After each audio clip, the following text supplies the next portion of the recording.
You're listening to the WorkLife Flow podcast, where we moms take the reins of our lives, explore our options, question the status quo, and demand more from society. Here we come together to tell our stories and share tears of frustration as well as tears of joy. But most importantly, we come together to inspire you to create a work-life integration that works for you. So pour yourself your favorite beverage and come hang out with us.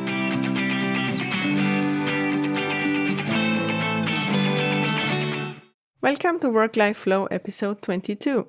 For today's episode, in honor of International Women's Day 2021, I have a very special and inspiring guest for you. When I read Christine's story about being offered a lower wage than a male colleague and the reasoning behind it, on LinkedIn, I knew I needed to connect with her. I'm thrilled that she made the time to be on my podcast, and we'll be digging into everything and anything leadership. And you know, leadership is my favorite topic. So if you want to become a leader in your home and inspire the next generation, I want you to go check out my freebie on www.kerstinkirchsteiger.com/checklists. Because one part of being a leader in the home is to recognize the abilities, teach appropriate skills, and let them step into their potential. And doing so, you will prepare them for life and get out of this overwhelm of having to do it all. So invest the time to teach your kids how to use those checklists and then sit back and relax.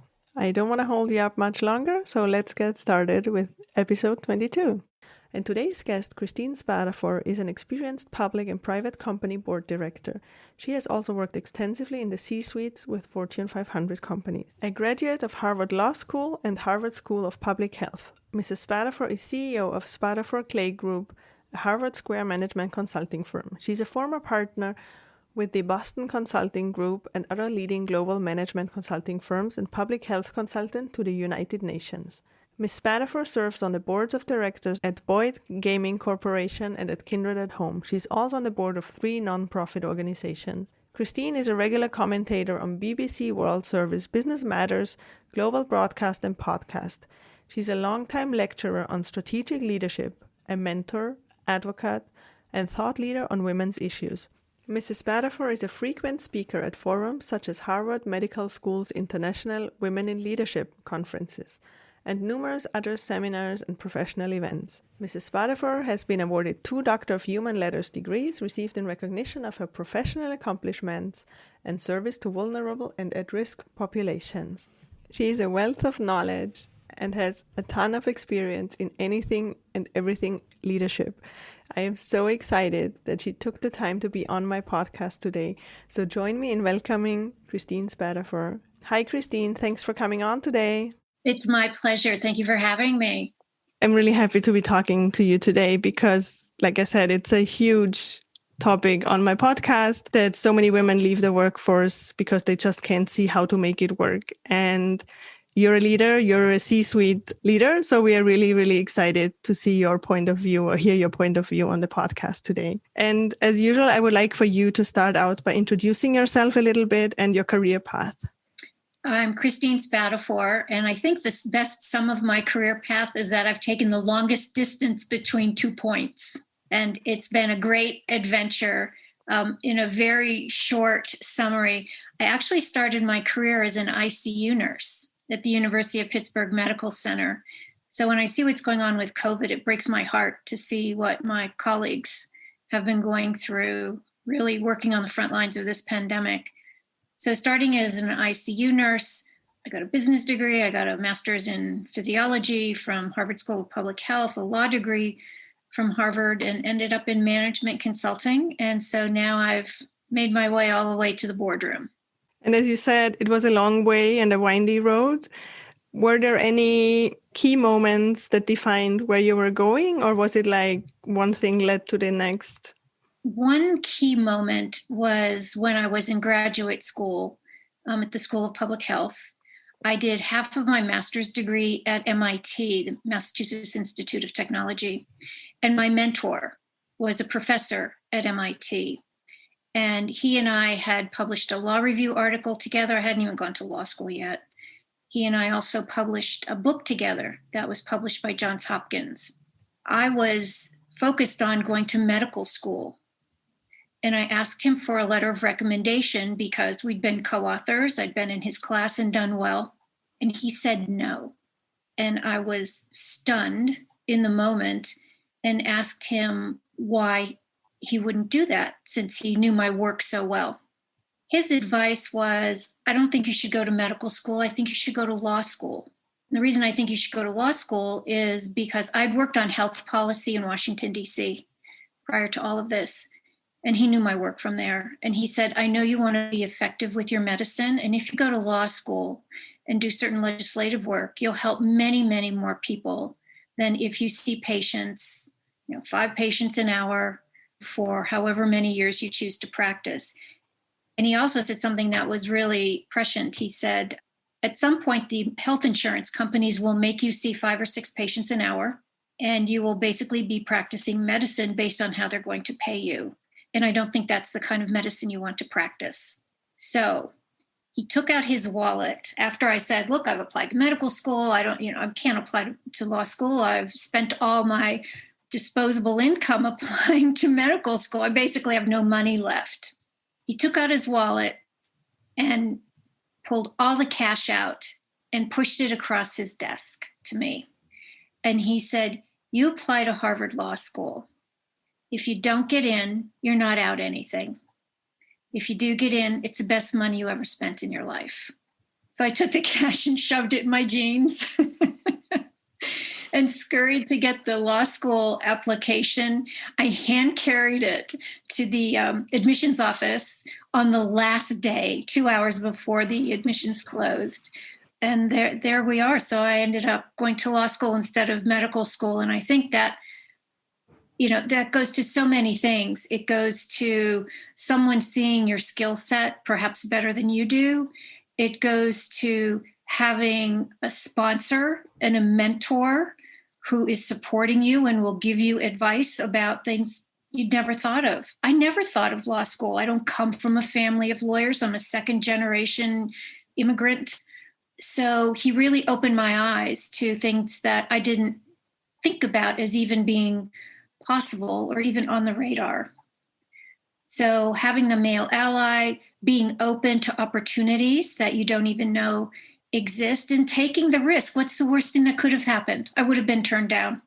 So the feeling of risk of failure is much greater than the actual failure might be. So just in that one instance, a number of lessons. Yeah, I think it happens a lot that we don't see, like you said, we don't see the skills that we have, and we sometimes need an outside viewpoint. Yeah, that's an amazing story. Very cool. It is. It would be a very different career path for you then. I'd be working on the front lines of COVID right now. The other idea too is just being open to other opportunities. I'm sure I would have been quite happy as a physician. But what I've found for me in the law is that it's a wonderfully flexible degree. I've been a CEO, I've been a management consultant, I've been a board advisor, and I am on boards of directors. So it's a degree that I've been able to apply to a number of industries in a number of ways, and particularly now, thinking about risk management and regulatory compliance and ESG. Lawyers are very well trained for those. So it's been very utilitarian. Very nice. So I mentioned briefly the story about the first time I came across your profile on LinkedIn was the PowerPoint story, where you applied for, I think it was a board position, if I remember correctly. It almost seemed too funny, this story, if it wasn't such a sad topic. And as many of us know, women's entry level salary is 70 cents to the dollar a man earns. And it doesn't sound like much, but that problem is huge because it gets propagated throughout all your career. And then, yeah, you're not a mom, but sometimes moms then have a gap that comes on top of that. And so their earnings over their lifetime are so much lower. And I know you're a huge proponent for speaking up and asking your worth. Would you mind to share that story? Yes, I'd be glad to. This is actually a somewhat recent story. It happened in the last few years. So I've got these years of experience behind me. And there was a private equity group. I have my own consulting firm. We can talk about breaking out and doing your own entrepreneurship as well, if you like. So for several years, this private equity group had been pursuing me to work with them, not to be an employee, but basically to be an associate of the firm, if you will. And the CEO was hiring people with different skills. I've got deep expertise in healthcare, and they wanted to branch into healthcare. So I was going to be their healthcare person. So there were 5 of us, 3 employees, and then another gentleman and myself who were coming in with different industry expertise, but basically doing the same job, same responsibilities, just in different industries. And for some reason, and please for your listeners, don't make the mistake I did. I waited way too long to start asking this question, way too long. So don't do what I did. For some reason, I asked the CEO if I was going to be paid the same as the other non-employee gentleman who had the exact same responsibilities. And he said no. I asked him why. And he said, because David's bringing intellectual property. I then asked, what does intellectual property look like? And he said, David's bringing a slide deck. So David was going to be getting a higher retainer. He was going to be getting more equity because he was bringing a slide deck. So I said to the CEO, you've been pursuing me for the longest time to come and be an associate of your firm. We've worked together in the past on other private equity deals. You know my expertise. My brain is my intellectual property. Otherwise, you wouldn't have been pursuing me so hard for so long. So either I make what David's making, or my answer is no. And I got what David was making. Nice. It is shocking to hear that even after so many years, like you said, you have huge expertise, they were pursuing you and you still had to negotiate around this. Do you have any advice for women who are not quite as far, but still would like to bring up the topic? Or do you have any words? How could we ask for being paid the same, or what we know for our skill set? Yes. So I actually speak about women in negotiations quite frequently. And one of the things I talk about prior to going in and having that conversation is being really prepared. Finding out if you can, within your company, is there a particular salary scale for the responsibilities that you have, not just the title, but the responsibilities that you hold. Because a title can be one thing, and getting remuneration for that title, which may have more responsibilities than someone else with the same title. So figuring out the apples to apples comparison in the work. And so part of being prepared is, yes, find out if internally you have a salary scale. Also, and this depends on the culture of the company many times, talking to your colleagues about what they're making. Now, in some places, they say that there's a prohibition against that. These are informal conversations with your colleagues, particularly your male colleagues, if you can find out. And the other is to see what you can find in terms of market rates externally. So there's data you can research before you have that conversation. And so going into the negotiation, really prepared matters. Take those emails where someone sent you an email and said, you did a fabulous job, we couldn't have done this without you, or the emails that say you're a critical part of this team, we never would have achieved our strategic goal had you not been part of it. So any kind of supporting documentation is also helpful to have. Go in with your portfolio. And then finally, ideally, if you've got a mentor and a sponsor, I think the two are separate. Some people say that they're the same. I've had situations where they're separate and where they are the same as well. But someone who can also be a supporter of yours. So it's not as though you're just kind of going in alone. Someone who has talked you up so that when you walk into the room, there's already an underlying understanding of your worth and value to the company. And then if you've gotten feedback before you have this negotiation, being able to demonstrate that you acted on the feedback and have improved your performance or improved your outcome, your productivity, whatever the feedback may have been. So there's lots of things you can do in preparation. So I would recommend not going in cold, but really doing your homework before you go in. Mm-hmm. Yeah, it makes a lot of sense, because then you have real data you can work with.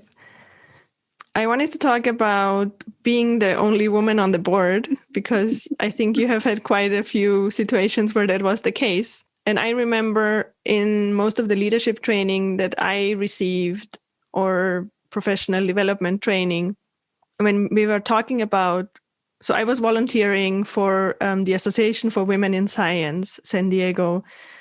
And I actually was on their board for a little bit, but our board is different because it's a women's association. So we are all women at the moment on the board, not on our volunteer deck. But so we used to have development courses and leadership training. But what struck me always was that it was always talked about how to get your ideas across as valid without sounding bossy or without sounding, so it is really, I don't know, I didn't like that idea very much, and I still don't, but it's kind of a tightrope walk to get it right. That's what I was told. Like, you have to balance this really well. And then a couple of months back on a KPBS radio show, they analyzed weak words which women should avoid when they are in a leadership position. Probably am is in there. They mentioned stuffers, they mentioned I feel statements, etc. But I trained now as an emotional intelligence practitioner and coach. And as such, we explicitly work on soft skills, which we call essential skills. And so emotional intelligence is super important. It is the environment you create, your self-awareness, the awareness of others you have. And I think a lot of the companies who really care about the company culture, they are huge on those soft skills or emotional intelligence. Mm-hmm. And I think there's so much data now too that authenticity, courage, and being vulnerable is much more important than if you use a stuffer or I don't know. So what are your thoughts about this? What would you tell women who are told to balance the tightrope walk of being assertive but not bossy? That's a really good question. There's so much from a socialization point of view and a stereotypical point of view that works against us on that still. Let me mention about the weak words. One of the words I've worked to take out of my vocabulary and coach other women to take out is the word just. I was just thinking, or I just want to ask. I just wanted to, remind you. I think it's a weak word. I think it's apologetic. You don't need it. You don't need it. Yes. The other thing is, again, this is based on studies. So everything I'm going to say is backed up by research. From a socialization point of view, to your point about bossy, one of the things that we sometimes do is we'll make apologies. I'm sorry to ask this, but right, so we're diminishing ourselves. So being conscious to try to take those things out, I think, helps strengthen one's position either from a conscious bias point of view or an unconscious bias point of view. Being the only woman at the table, it happens so frequently now, I don't even notice it anymore. But a couple things about being at the table. It depends on what position you have. So if you've been invited to the table, you're there because you're expected to participate. And if it's a client meeting, for example, I would, depending on my role, if I was the senior person working with the client, I would position myself at the table right across from the client, from the key client. So I was working at one of the global entertainment and media companies in LA, and my client was the global CFO. So when we would have meetings, I would make sure I was sitting directly across from him as opposed to next to him. Because if I'm sitting next to him and we're talking, the rest of the group won't hear it. So it's about positioning yourself literally. And again, this is an unconscious thing, literally positioning yourself at the table in a strong seat. If you are not one of the key speakers, I have found that sitting on one of the ends, where when you speak, everyone will see you, as opposed to sitting along one of the one sides. Again, if it's appropriate, depending on your position and why you've been asked to the meeting. Other thing is you need to get in the conversation early. Now, it's not speaking just for speaking's sake, but if it's, let's say, an hour-long meeting and you make your first comment 10 minutes before the meeting's over, people don't even know you've been in the room. Again, you're at the table because there's an expectation that you will participate. You're there because you're a valued member of this group. But sometimes we're hesitant to speak up because we think to ourselves, I need to say the most brilliant thing. I don't want to sound stupid. I don't want to make a point that's going to be shot down, so I don't want to be embarrassed. So sometimes we put these challenges in our own way and are hesitant to show our confidence, our smarts, and our worth at that moment in the meeting. Let me just mention one other thing. I'm a small woman. I'm 5'4". I have a small voice.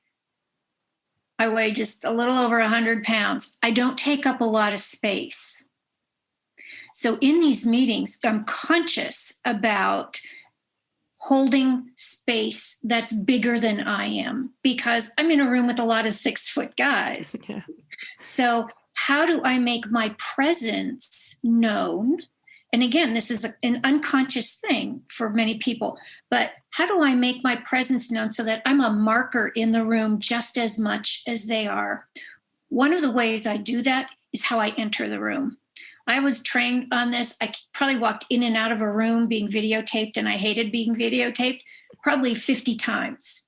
But it's really, shoulders back, head up, walking in with confidence. Because if you walk in like you're not supposed to be there, if you walk in without confidence or almost sort of apologetic to be there, you may possibly be treated that way. Again, subconsciously. Not that people are trying to necessarily be insulting to you, but you need to be a marker at that table. Yeah, it makes a lot of sense, I think. Let's stick with the board a little bit. You said that you sometimes don't even notice that you're the only woman.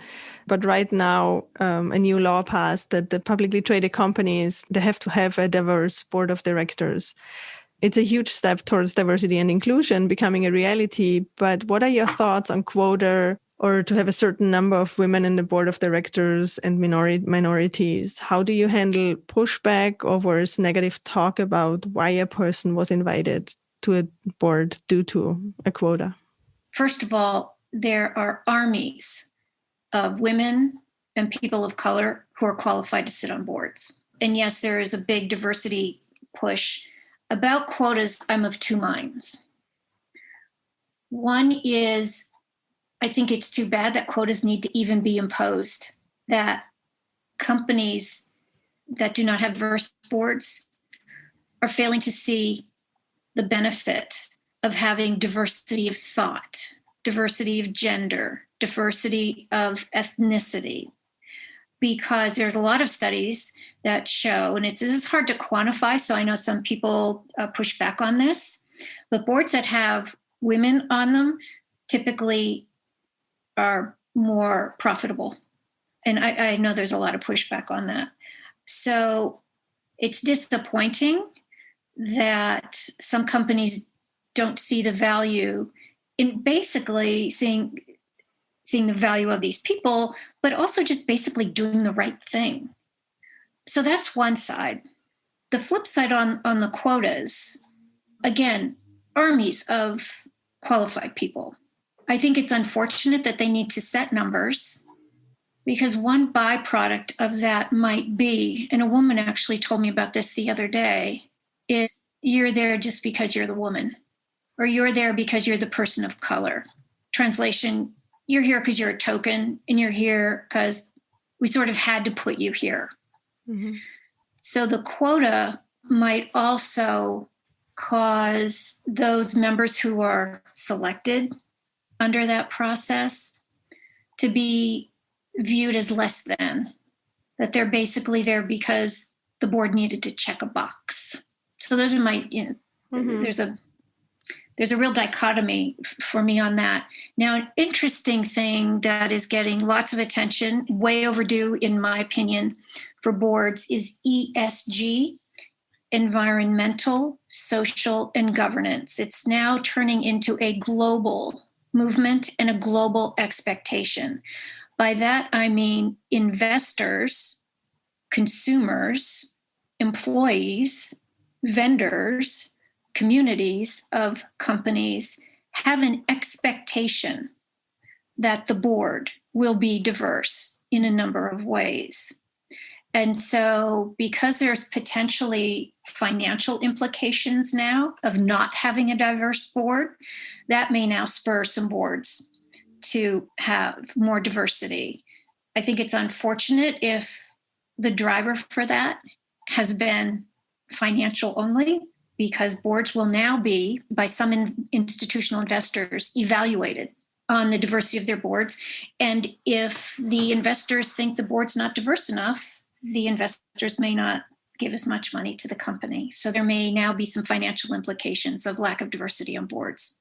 I like that quotas kind of are necessary at the moment to level the playing field, and they're only there because it didn't happen naturally, right? I mean, it's not, but yeah, it's true. Like, it comes with the stigma, you're here because we needed you. So I guess the people who fill such a space of a quota, they might have it difficult in the boardroom getting their ideas across sometimes, I guess.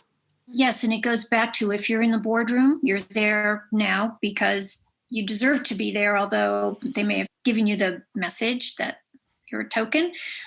But look, we're smart and we're strategic, and ideally in not too long of time, that tokenism is pushed aside by the colleagues seeing how valuable it is for the company and for just diversity of thought on the board to have that person there. Yes. And then the other thing that I wanted to mention with the boardroom are, just recently you published another thing on LinkedIn about a misogynistic comment, and you say that the more experience you gain, the better you got at handling those discriminatory comments and behaviors. And you talk a lot about having a male ally in the boardroom. So what would you tell a woman who's starting in a career in leadership positions on either what to do when these comments happen or how to find an ally? Yeah, and that can be potentially tricky in terms of how you push back on that. Depends on who makes the comment and how one responds. I want to start with the male ally. Sometimes as you're coming up, it's easier for me to push back now just because I've got decades of experience behind me. But I can think back, early on when I was coming up through the ranks, particularly in management consulting, if someone would say something to me that was particularly inappropriate, I know I was hesitant to say anything back. Could it be a career ender? Will I be ostracized? Will I not be put on good projects? So I think those fears are real when you're trying to come up through the ranks. What I did in those circumstances is I would go to my mentor and have a conversation about it. And sometimes my mentor would then have the conversation if it was, for example, with a senior partner. If I'm, sort of low on the totem pole in a firm and a senior partner says something to me, it's important to respond and to do so respectfully in a way. And again, this is hard. You don't want to jeopardize your career in an extreme case going forward. So I would take those things to my mentor or to a senior person that maybe is supervising my work right now, as opposed to a mentor, but someone that you can talk to about this. I'll give you one real life example. I was not yet a partner. I was a partner in 3 global management consulting firms, sometimes just one of 4 women globally as a female partner. But when I was coming up through the ranks in one of them, I was called to set a project right that had gone off the rails a little bit in Europe. And so I had a number of people working under me, and I would come back to the States maybe once a month. And I remember running into one of the partners in the hallway one day when I was back in the States.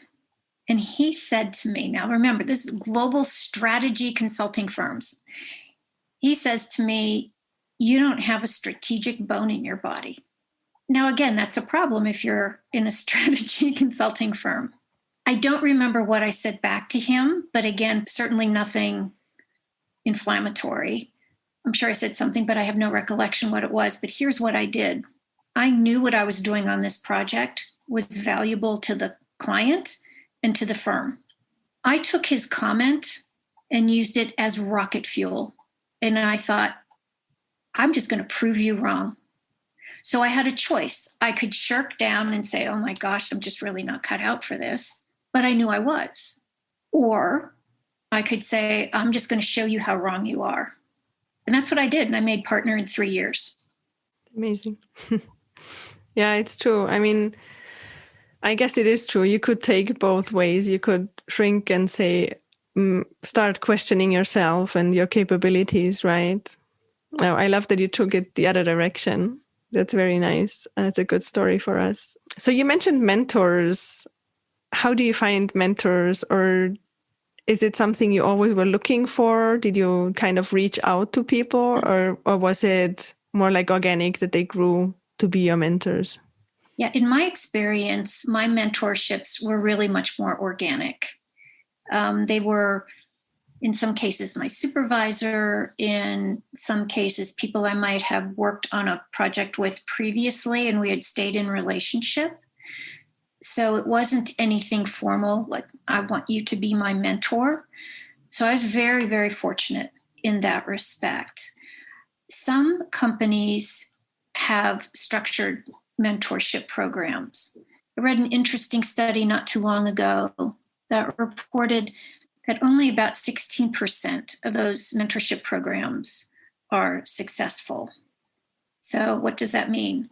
Sometimes a mentor, and I've seen this in some companies where I've worked, if some senior person just might have a little bit of extra time, so they're going to put the junior person with them, but they may not have any real commonality. They may be focused on different industries, or the senior person might just have kind of sporadic time. I think if you're going to have a formal mentorship relationship, again, mine were informal, but if you're going to have a formal mentor relationship, there needs to be, scheduled time together, uninterrupted time together, and it's a big commitment for both.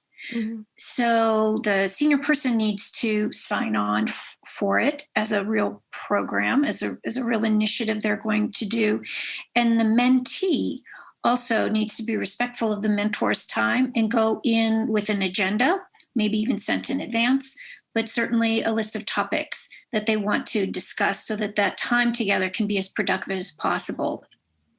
On the informal side, I would sometimes have lunch with my people that I considered to be my mentors, or I'd pop into their office, or I'd go talk to them about this senior partner who told me I have no strategic bones in my body. And so I found it, for me, again, much more helpful to have, I just grew up with informal mentors. But if you do have a company-wide mentorship program, the company needs to really be dedicated to it as well, as opposed to, okay, let's just put these people together because so-and-so is available.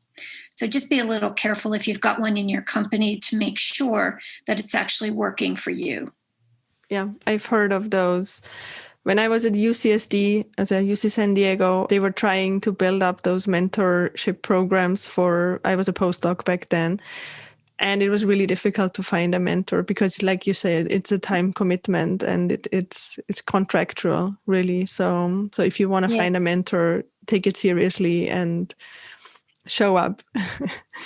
Yeah, if I could just mention one other thing about mentors, sometimes, because I have a number of mentees, primarily young women who are, still in MBA programs or coming up, you can have more than one mentor. And I think sometimes people might forget that.